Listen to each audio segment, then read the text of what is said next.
platt, platt, pappalapapp. Jo, heute sind wir hier auf dem Zwattenbach in Horbach. Jo, da war ich ja neulich schon mit Benita mal in Horbach, aber nicht hier oben. Jo, und ich stehe hier. Und sie war das nicht gläubig, aber ich hab das eben gelesen. Wo Kaiser Wilhelm I. auch schon stand. Bloß, wir haben damals nur Hamburg rüberkriegen können. Die könnte nicht mehr, das Tag jetzt gewohnt. Und, ja. Und, aber das ist ein ganz schöner Platz. Und hier auf dem Zwattenplatz, da ist das Denkmal für die Schützengilde, sich hier findet. Hier kann man immer hingehen und wenn Schützenfest ist. Und das ist ja eine Tradition hier in Horbach.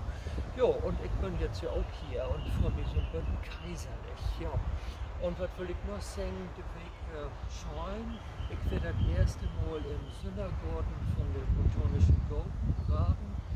Und da sind wir an der Wanze lang gegangen. Wir haben das Kulturhaus gesehen.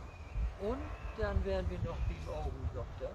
Da habe ich meinen Termin heute. Ja, das war der Motiv jetzt in Corona-Tiden, dass ich meine Augen oder meine Klusen mal überprüfen lasse.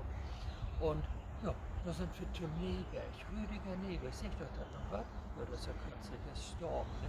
Da geht wir immer Kaffee trinken. Ja, und das ist so schön. Und das giftet immer diese Rumkugeln. Die sind so lecker. Und wir kaufen immer, ich kaufe immer ein Stück. Und ich glaube 50 Pfennig das Stück. Und da können wir die ganze Weg was von essen. Jo, kann ich nur empfehlen. Rüdiger Neberg, Friedrich Ebert da. Gut, doch mal hin, da könnt ihr auch eine Backstuf kriegen, wenn die Leute backt. Ja, das ist schon.